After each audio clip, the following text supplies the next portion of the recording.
Welcome to Healthy Buzz, the podcast for women who are craving honest answers in a supportive community. Hosted by Brandee, a certified nutrition therapy practitioner who believes your body isn't broken, but the narrative around women's health is. Each week, we're diving deep into holistic health topics, challenging the one-size-fits-all approach, and empowering you to trust your own informed intuition.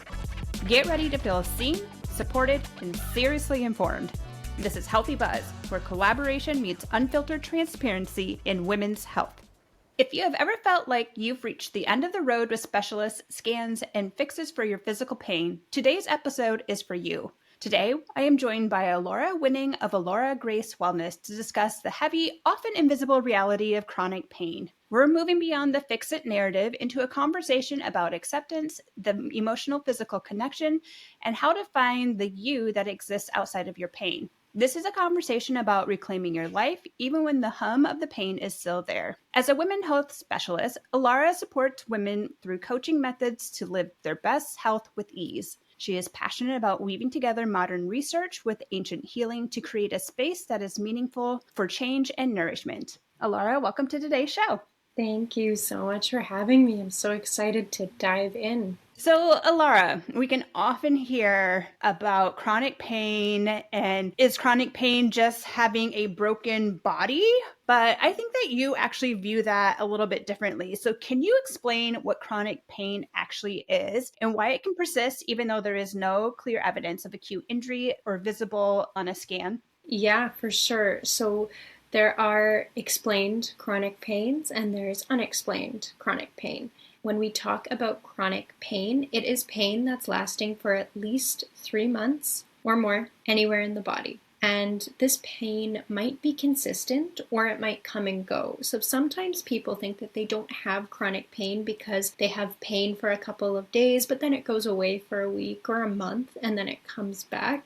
But chronic pain can come and go. So even if it is gone for a little bit in your life and it comes back and it's the same pain, then that could still be categorized as chronic pain. It's often described as being like aching, burning, shooting, stiffness, stinging, throbbing, and every person experiences it differently in their body. So someone's pain is not going to be the same as yours, and we can never actually know how another person experiences pain, right? Because we can never feel pain in somebody else's body. Very common examples of chronic pain would be joint or lower back problems. A lot of back pain problems go technically unexplained. Personally, I think a lot of it has to do with posture or with our jobs now where we're sitting in front of screens and a lot of people aren't sitting properly, but on a scan or anything, nothing's really showing up. And I think it's just accumulation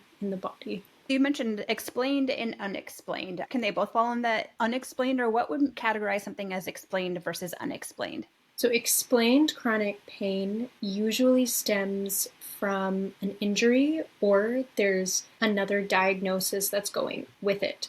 For example, someone breaks a bone and it seemingly heals, but there's pain that lingers afterwards in the area where you broke the bone. Technically, it's explained chronic pain because it's from an injury, whereas if someone had never broken that bone or if they didn't have any other symptoms but they had pain in this area, that would be unexplained because there's no apparent reason for it. Okay, that makes a ton of sense. So I would love to hear a little bit about your experience with pain, because I know that you've lived through the frustration of seeing a lot of different specialists and having these left with no help, no support. So what was your particular experience like with pain? I have had pain for 3 years now, on and off. My pain is in my back. It's unexplained chronic back pain, and last year I had it spread into my neck. So now I have from my cervical spine all the way down to my lumbar spine. And again, it's hard to understand someone else's chronic pain. So one day it is stiff, the other day it might just be achy, the muscles maybe feel tight. And I first experienced this after sleeping on an old mattress. And that was seemingly it. It was just one night on an old mattress. And, my partner was fine, no soreness, no problems. But I started getting these full back spasms, and they would come every couple of months after that. And they would go away usually after one day, but I couldn't walk. So I remember one time I was just doing a morning stretch and my entire back just seized up. And I remember crawling, like dragging myself to the bedroom where I had to get my partner's attention and be like, I can't move.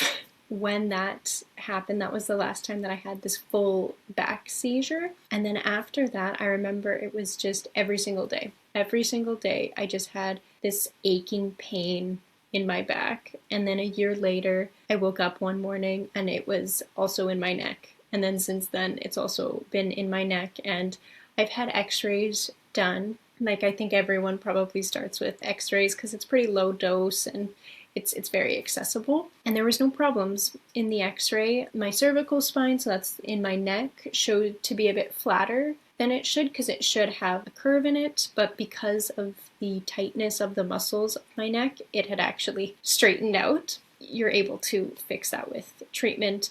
So it wasn't too much of a scary sentence, but unfortunately I have not had an MRI or any other imaging because the wait time where I'm from for imaging is astronomical and I'm not a high priority. So it sounds like you've gone a couple different routes to alleviate pain. I do agree that like pain is so subjective because somebody can look completely healthy on the outside. Like I know that you're a very active yoga instructor, you're very health conscious. And so people would probably look at you and be like, but she's healthy. Like, why does she have pain? It doesn't make a ton of sense. So, chronic pain is often this invisible disability that people can't physically see, nor can I feel like sometimes it's really hard to describe pain and to fully encapsulate like what you are feeling. Even when we think about like menstrual cramps, right? This is something that women can experience. And some people are like, oh, I never have cramps. And some people have very debilitating cramps. So there's such a spectrum, but it's different for each person because they are physically experiencing it and we can't have that same experience as them. So how can women communicate the reality of their like background of this pain that is constantly kind of humming in their body? And how can they communicate that to the people that they are around and trust without feeling like they're complaining or that they're being defined by their pain? that's a really good question. And I think women especially suffer from this idea that they're being whiny or that they're being dramatic or, the God forbid, hysterical idea of women. So it really starts with talking to someone you trust who will be sympathetic. And before you can bring it out into like your workplace, for example, or if you're in class or, in university, a professor or your classmates, before you can bring it out to anyone like that, first talk to someone that you trust will be sympathetic. And I say trust to be sympathetic rather than just trust, because even someone that you love or someone that you trust, maybe they don't have the capacity in their own life to hold sympathy for your pain, and it's going to do more damage than good if someone dismisses your pain. So before you confide, I like to ask someone, are you in a place right now where I can talk to you about my pain? Is that okay? Or is that going to be activating for them? Because like you said, we don't know who has pain and who doesn't because it's often very invisible. I can be walking outside and sometimes, your mind wanders and you're like, oh, this person looks so happy. I bet they have no pain. You don't know that. You can't possibly know that. So step number one for people who have chronic pain and who want to communicate it with others is to make sure they're not holding it in and is picking someone first to share it with that will be sympathetic. And then from there, it's learning how to remind people that you have pain, you're still capable, but you have pain, and that it's constant for you and that it ebbs and flows. So for some people who don't have chronic pain, they might think if they see you happy one day that, oh, it's gone, they're not in pain anymore, oh, good for them. And then if the following day you might be in a completely different place with your pain. Your pain might be more intense that day, or it might be a completely different sensation. And now your coworkers, let's say, think that it's more of an emotional change, or it might be an attitude problem because they think, oh, well, you were happy, so you don't have pain anymore. And so it's times like that when you have to remind people, and I usually like using, a scale you can use out of 10, you can use out of 5, and just every day you tell to your family, to your friends, to your colleagues, I'm a 3 today, like a 3 out of 5, or maybe I'm a 2, and that doesn't mean how well you can function, or it doesn't mean how useful or productive you're going to be. It's just a number so that they know where you are on your spectrum of pain for that day. Because again, you can't see someone or feel their pain for them. A lot of the time it's hidden, a lot of the time it's invisible. Hey, Healthy Buzz community. Have you been curious about using a continuous glucose monitor to unlock powerful insights to your metabolic health? Imagine seeing in real time how your body responds to different meals, different workouts, and also the effects of stress. Now, what if you could experience those benefits without being locked into any type of recurring subscription like some of the other continuous glucose monitor programs out there? With my Blood Sugar Savvy course, you'll get exactly that.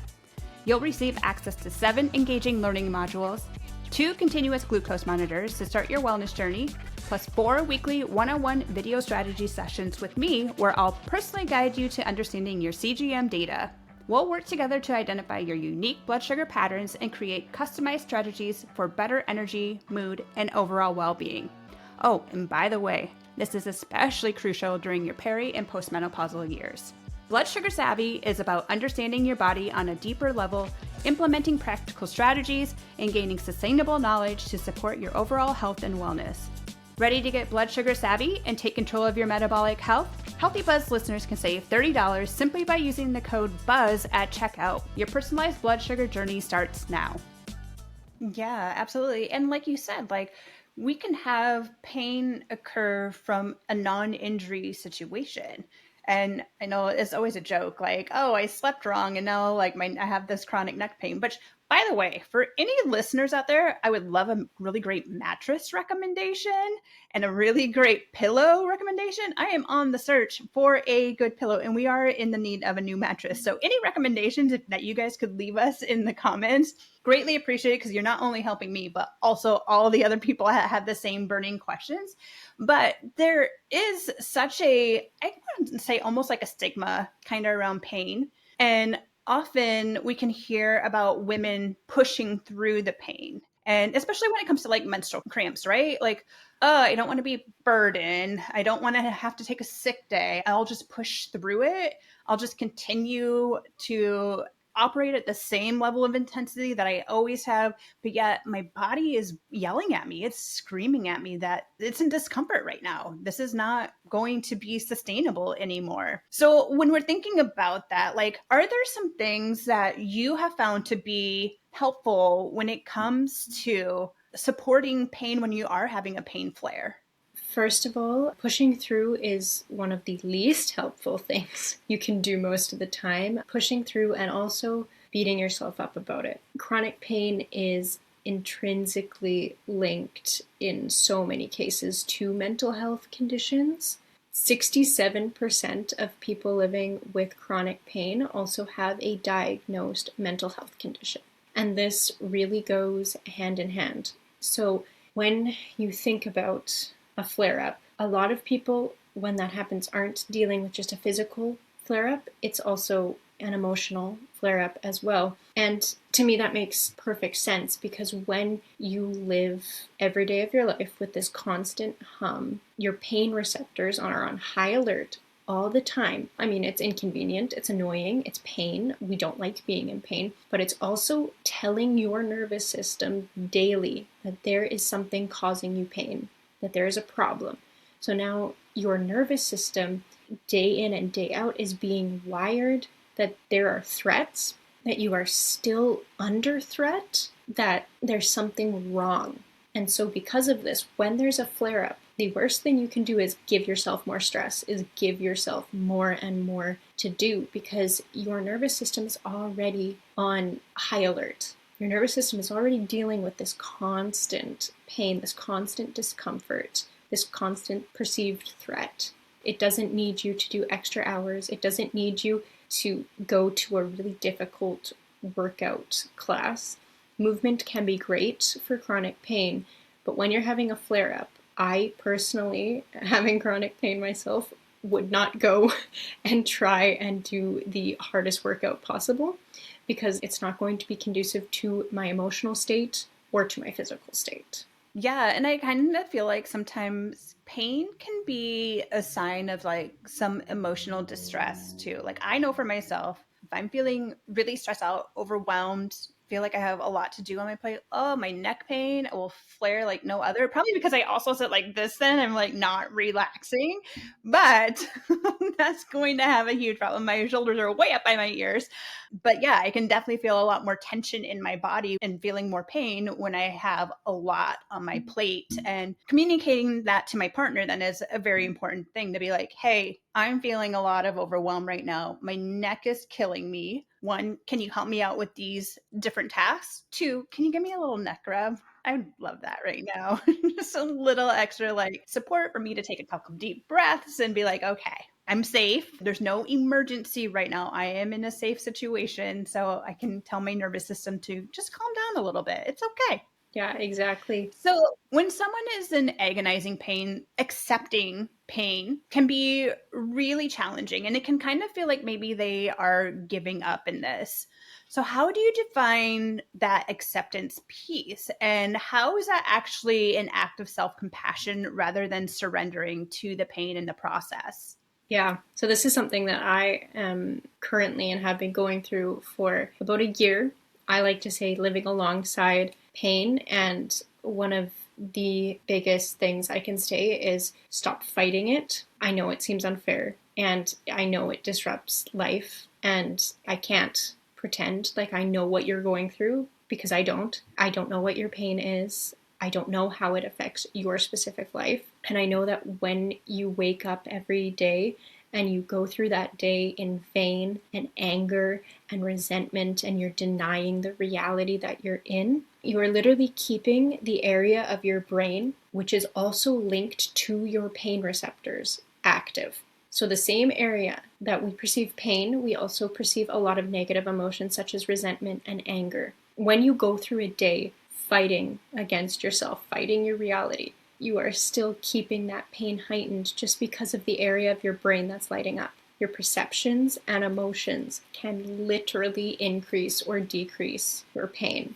And this was a pivotal moment for me when I was studying my postgraduate studies in mindfulness. And we came across Tara Brach, who studies radical acceptance and compassion. And radical acceptance is the willingness to experience ourselves and our life as they are. And that's a very important point, because a lot of people with chronic pain, myself included, dream and think constantly sometimes about, what would my life be like without this pain? What would I be doing without this pain? How could I be so much better? And I think that's quite destructive in nature, because you are then waiting. You are then assuming that your life isn't yours to live at this point because of the pain. And when we practice radical acceptance, we allow ourselves to be as we are. We allow our lives to be as they are. I love this idea of radical acceptance, because I think this is true in so many different areas of somebody's life, right? You can accept that, hey, I have this really debilitating pain, constant hum that's going on in the background. And I can accept that this is the state I'm in today. And I can also want better for myself. It doesn't mean that you're giving up if you are accepting that this is how things are today. It's okay. I think that's going to help to send that signal to your nervous system to kind of not be on such high alert. Same thing is also true when I work with my clients when we think about body acceptance. You can not necessarily love everything about your body today. Of course, yeah. But you can't hate your way to a better body. You have to show your body some love. If we hate everything about the pain or the way that we look or whatever's happening, right? If we hate that so much, it will never get better. And then are we able to get to the other side and see like the positive things too? Like, how do we know that we're better as well? Right? Like, I know like physical pain, you can tell like when you're better, when you're having a better day, but sometimes we are constantly in the state of like trying to be better that we forget that, you know, things are actually pretty good where we are right now as well. Yeah. I really like that you brought up, like, just in general, working with your clients and body acceptance, because one of the concepts in radical acceptance is having this trance of unworthiness. It's very much that mentality of, oh, when I look like this, then I'll do this. Or when I have no pain, then I will achieve this. And it's that idea of, again, putting your life on pause because of this thing that you're not choosing to accept, that you're choosing to fight against. And a lot of her work draws from Buddhist teachings, a lot of meditation, loving kindness, and it really works with shame and fear that keeps you in victimhood. So again, it's that trance of being unworthy, of stuff is happening to me and I can't do anything about it, I'm powerless. And again, I want to reiterate, as much as it can seem very unfair and it can seem like you're alone, or like everyone else is feeling so much better compared to you, we don't know the pain in your body, but you also don't know the pain in other people's bodies. And that's emotional and physical. And so when you stop being at war with yourself, when you stop fighting your reality, when you stop comparing yourself, then you are free to live. Then you don't have to wait for you to love this aspect of your body, or for you to have no pain in that area. It's very step-by-step work. It's internal reminders daily, or even maybe multiple times a day, just reminding yourself that you are worthy, reminding yourself that even though I feel pain right now, I'm going to do this because I want my life to have a purpose. I want my life to have meaning, and I'm not going to wait for the day that there's no pain, because life has pain, even if it's emotional, physical. Life is literally about different experiences, and you're going to feel pain in some of them. And if you didn't feel pain, there's no lessons, there's no experiences, you're not getting much out of life itself, right? So pain is inevitable, and suffering can be addressed, I like to say. Yeah.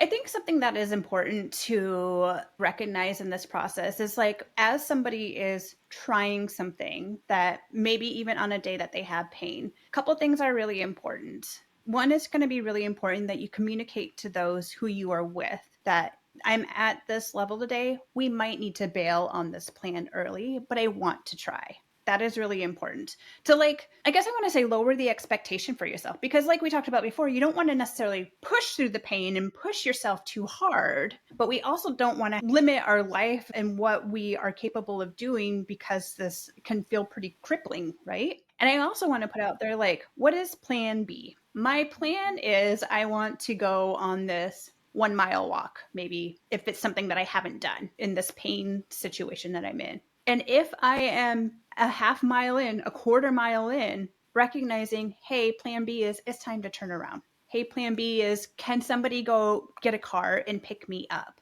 Don't be afraid to voice what your needs are in that situation, but you also don't know what you're capable of until you try a little bit and see. Start to get comfortable outside of that maybe comfort zone that you've created for yourself. Yes, yes. I love that example, because so many people in that situation would label that as a failure. But I think that that is such a win, because you tried something. You didn't wait for the pain to be gone, right? Like we were talking about, you actually decided, well, my life is right now, so I'm going to do this right now, even though I might not make it. But I don't see that as a fail at all, because you succeeded in going. You succeeded at starting. You at least tried. Yeah, exactly. I can think too, like when I think about like travel experiences, and maybe somebody is feeling a little hesitant around that wheelchair at the airport. Don't be ashamed of getting a wheelchair. Don't be ashamed of having to be boarded first. Like, the world is here to support you if you allow it to support you. So we can also hear people say that their body is broken. And that narrative is often not serving. So we've talked about this a little bit, but how do our emotions, stress, grief, or even the victim mentality, how does that interact with the physical pain receptors? And how do both the physical and emotional pain receptors, how are they being stimulated at the same time? Like you brought up the example with your shoulders when you're feeling stressed, right? They creep up towards your ears. And for some people, that's maybe in their hips, maybe it's in their lower back. Some people even get like intense stomach pains. Like I touched on earlier, when we have emotions such as resentment or fear or anger, the same area of our brain that receives pain messages is also active. And so when this area is getting fed from both physical pain and from emotional pain, it's on quite high alert and it's really working hard. And it's a loop because one just feeds the other and it just keeps going. And with this, it's also then bringing your nervous system back up because now you're in physical distress, you're in emotional distress. And so many people just keep pushing through it and they just keep adding to this. Whereas if you do take a moment, and I like the practice called RAIN, again, it's a radical acceptance practice, and you recognize what is happening, you allow it to happen. You allow life to be as it is. And then once you're at that point, when there's no upregulation of your nervous system, so you're not freaking out, not even just freaking out, but a lot of it is shame or anger that is felt generally. And so when you've decided that you're going to sit with this, investigate, go through your body and be curious. Where are you feeling all of these sensations? A lot of times chronic pain is generally thought to be in one place, but are you also clenching your jaw? Maybe your thighs are tight. Are you squeezing your toes? And so go through your body and see, am I clenching everywhere? Because again, the more you're clenching, the more tight, the more physical manifestations of anger, the more you are lighting up that area of your brain. And finally, nurture with loving presence, which I know sounds like, wow, that sounds great. How do I do that when I'm freaking out because I have all of this stuff happening to me? You don't have to be some enlightened being to do this, even though it sounds quite out there. I just start with releasing.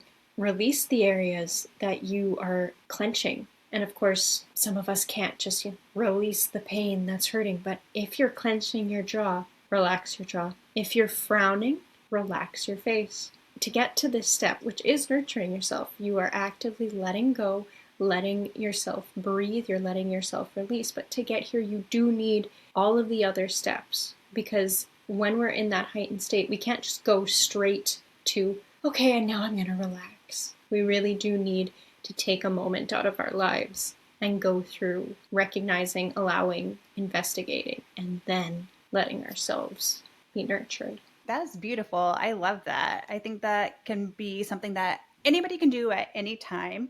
When you're feeling yourself kind of get ramped up, go back to this rain that Alaura just talked about. Let's recognize what is going on. What do you need to allow? What do we need to investigate? I feel like this is a part that people skip over. It's like we just want to skip over these first few steps and try to release right away, but we don't maybe even know what we're trying to release. We have to understand kind of what the trigger is behind everything. So this is really helpful that I think a lot of people will find benefit in doing that when they're dealing with some chronic stress. So for the woman who's listening who feels like pain has become their entire identity, what is the first step to remembering who she is outside of pain? It is very common for someone to take on the identity of the chronically pain or chronically sick person in their group, right? They just kind of put this badge on themselves, or maybe, jokes are made about it or whatever it is. And when I see clients who either have chronic pain or chronic conditions, my first step with them is asking them how they inhabit their own body. A lot of times, people who come to me with chronic conditions, chronic pain, feel almost trapped in their body. They feel like they've been betrayed. They feel like their body is just not listening to them. They feel like their body is trying to hold them prisoner. And that quickly becomes your identity because, again, you're fighting against it. You feel like you're against your will. You're in this prison. And so what I always invite clients to do is think about, how is your relationship to your body? Like, name something that you like about your body. And a lot of the time that's met with resistance because most people separate themselves from their body. They don't want anything to do with their body when they think that it's broken, which is, of course, not a term I like to use. And I think a lot of the time it's also that they're scared because there's this fear that I'm going to live like this for the rest of my life. And I think there's this bubble of fear built around it's never going to go away. And if you build your identity around it and you constantly fight against it, then no, it's not ever going to go away. So it's when you recognize that you have to step outside of the pain. Just for a moment, just step outside, scan your body. What is something that isn't in pain right now? And some people say, well, everything hurts. Everything hurts. Okay. From there, when you look at your body, what are you like? Well, I don't like anything. Okay. Close your eyes. Take a couple deep breaths. How did those breaths make you feel? Well, okay. Your body did that for you. That breathing, that relaxation, those deep breaths, that was your body. Your body is capable of good things. And so bringing this exercise in, which might seem like many steps because people get to different steps in that depending on where they are in their journey. So when you get to the end where you're breathing, and it's just reminding people that their body actually wants to function and help them. We are our bodies, and we're also more than our bodies, and it's never actually fighting against you. It just maybe needs a little reminder, and maybe you need a little reminder. It's a safe place to be. I love that. That is a really great reminder. Our body is not trying to betray us. Our body is really just trying to let us know if something's a little bit off, and we need to investigate what is it that is triggering those symptoms, because pain does not need to be your identity. I think too, when it comes to identity, maybe even connecting back to who you were prior to the onset of the pain. What were the things that you enjoyed? What were the things that you really connected with other people on? Can you bring a little of that back into your life? Maybe it's not at the same capacity. Like maybe if you were a hiker and snowboarder before and now you physically can't do that. Okay, what aspects of that can you just go spend some time in nature with the people that you used to? It doesn't mean you have to hike a mountain, doesn't mean you have to snowboard down a mountain, but maybe there's other aspects of that whole situation that you can bring back that can help you feel more connected to who you were prior to the pain, to also make you feel a little bit more like yourself again. Yeah, exactly. Well, Alaura, I found this conversation to be really insightful and helpful when it comes to navigating pain. Is there anything else that you want our listeners to know when it comes to navigating chronic, explained and unexplained pain? My big three things is that chronic pain, in some cases, can be fixed and it can be managed. And sometimes it is humming in the background. Second, you get to choose whether you're at war with yourself or you're in acceptance of yourself and your life. And learning and accepting to live life with pain is hard and it seems unfair, but we need to balance whether we want to stay in victim mentality or live out the rest of our lives. And third, you are not your pain. Yes, love that so much. Everybody, please remember that in those really challenging times when maybe you're dealing with a big flare, remember that this does not need to be who you are as a whole. All right, Alaura, I believe you have a freebie for our listeners. Could you tell them a little bit more about what that is? I have a YouTube channel where I post meditations, I post yoga, Pilates, all therapeutic. I tend to lean into yin yoga, and I recently started Kundalini yoga, which has been really great for visualizations and breath work, which is amazing for nervous system regulation, which now you know is very useful when it comes to chronic pain. And my second freebie is the Whole You podcast that I actually just started. I posted the first episode like after I even agreed to do this interview. So it's very new. Myself and a friend, we have conversations about different health topics, and we would love to also see you there. We will link in the show notes your YouTube channel and your podcast. If people want to connect with you other ways besides your podcast and your YouTube channel, how can they reach out to you? How can they connect with you? Yeah, of course. My website is alauragrace.com, and my Instagram username is alauragw.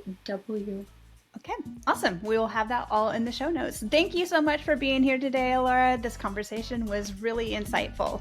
Thank you so much for having me. Thanks for tuning in to another episode of Healthy Buzz.